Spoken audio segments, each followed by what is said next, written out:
Journey గురించి ఇది second part two అనమాట. జర్నీలో అసలు ట్రైన్ జర్నీ అనేది నాకు ఫస్ట్ టైం కదా సింగిల్గా వెళ్ళటం అనేది, తలకాయ తిరుగుతుందనమాట. ఎప్పుడో నేను ఒక 3 years ముందు ఒక్కసారి వెళ్ళాను, తర్వాత ఇప్పుడు అనమాట. అసలు ఆ ట్రైన్ జర్నీ అనేది ఇట్లా తిరుగుతూ ఉంది నాకు. తర్వాత అదొక బ్యాడ్ హెల్త్ మీద ఎఫెక్ట్ చూపించింది. అది కాక ఇంకోటి ఏంటంటే, ఇప్పుడు మనం జర్నీ చేసేటప్పుడు మనం పడనప్పుడు ప్లేస్ కానీ వెదర్ కానీ పడినప్పుడు వెళ్ళకూడదండి. అసలు రిస్కులు అవన్నీ ప్రాణాల మీద తెచ్చుకోవడమే. అదొకటి ఫుడ్ కానీ అవన్నీ. తర్వాత అక్కడ నాకు పీపుల్స్ వచ్చేసేసి చాలా మంచోళ్ళు దొరికారండి. ఫస్ట్ రిసీవింగ్ బాగా చేసుకున్నారు, సెకండ్ రిసీవింగ్ కూడా బాగా చేసుకున్నారు, థర్డ్ రిసీవింగ్ కూడా బాగా ఫుడ్ బాగా పెట్టారు. అందరూ బాగా ప్రేయర్ఫుల్ ఉన్నారు. ఒకటి వచ్చేసి ఏంటంటే, ఇప్పుడు మనం వయసులో ఉన్నప్పుడు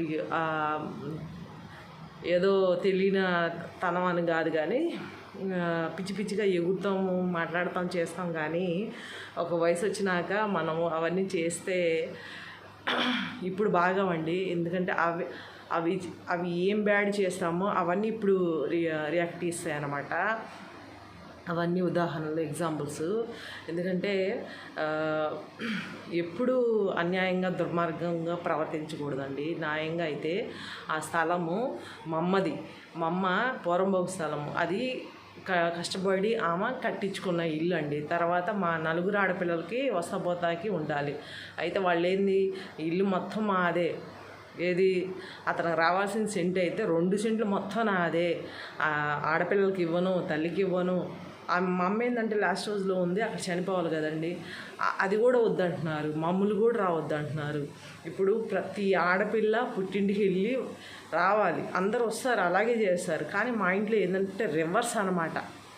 అసలు బ్యాడ్, అసలు చెప్తే అట్లా అనమాట. ఒకటైతే జర్నీ అయితే ఇలాగా చేశాను.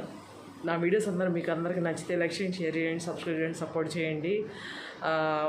దీంట్లో మా అమ్మ కానీ నేను కానీ ఒక మంచి ప్రయత్నం చేశామండి. ఎందుకంటే అది దేవుడిని నమ్ముకొని చేశాము, అది విషయం.